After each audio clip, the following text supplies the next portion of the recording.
Today we will be discussing Hong Kong, or known as SAR, Special Administrative Region, and its failing autonomy. Autonomy means the ability to govern oneself, or the ability to decide oneself's own fate, something promised on paper to the Hong Kong people in the era of Deng Xiaoping, the second leader of the People's Republic of China, and what is seen today goes completely contrary to what was promised. In recent news, we have seen protests in Hong Kong, and followed with controversial support from the NBA Rockets team director. But this issue has been going on for a long time now, ever since Great Britain let go of the territory officially and fully in 1997, after 156 years of occupation, a deal made with the old Empire of China. The supposedly autonomous government has repeatedly threatened the people's welfare by not only disregarding domestic issues like expensive housing, but it has instead accepted mainland proposals to limit, restrict, and take Hong Kong's political and legal civil liberties by handing more jurisdiction to the Beijing government. The recent clamor is a result of a murder by a Hong Kong resident in Taiwan, and China wanting to prosecute the individual. But that would cause legal changes, and all of Hong Kong's criminals would be extradited to China. But what exactly defines a person as a criminal is up to China to decide. Because of the Hong Kong government's behavior and political corruption, the people distrust their chief executive, or their version of president, and those who follow her.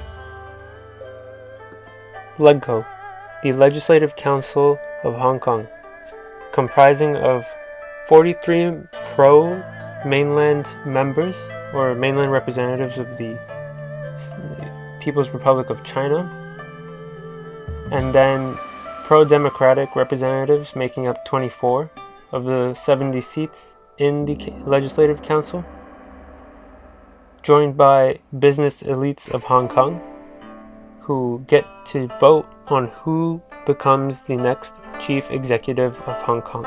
All of these taken into account leave the voice of Hong Kong at a disadvantage, only favoring economic progress. Hong Kong is one of the most free trading environments in the world. As a result, the mainland government chooses to ignore the demands of the people, along with the domestic Hong Kong government ignoring their own people and allowing for free and unrestricted trade. Similar to what is seen in the Hong Kong government apparatus, is based off of the government structure seen in the mainland government, with the National People's Congress holding rich and prominent business tycoons and celebrities, some of which are surprisingly people like Jackie Chan, are the ones who decide who as well form part of the election committee, who decide who becomes the next chief executive of Hong Kong, as well as deciding who becomes the next legislators of the Legislative Council, making sure that the candidates are in the best interests of the Communist Party and pose no threat. The Hong Kong protesters demand 5 things. 5 simple things that are a formal withdrawal of the extradition bill without any reintroductions. Next, the launching of an inquiry into police conduct due to police brutality. The granting of amnesty to those arrested so that they do not have criminal charges or records. The halting of labeling protesting as riots.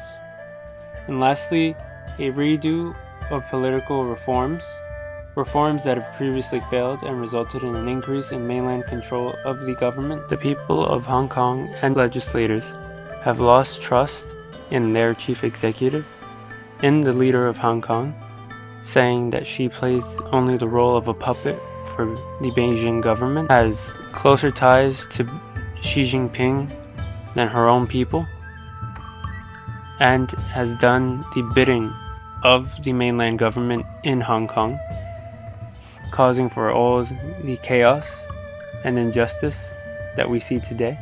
For those who protest and are arrested, like here we have a famous Hong Kong musician named Dennis Ho. She was arrested and now has a criminal record, and as a result, her music was banned in the mainland, and anyone who shows their face will have a record in participating in violent protests or riots, and there has even been a masked ban made law to facilitate arrests. The Hong Kong chief executive, along with majority of the Hong Kong government structure, has allowed for policy proposals sent by the mainland to pass, in consequence taking away the Hong Kongers' freedom and pushing for pan-democratic representatives in the Hong Kong Legislative Council to call out these injustices and hold Chief Executive Carrie Lam accountable for the social and political chaos that exists now. Even if the Hong Kongers understand that they may not win their fight,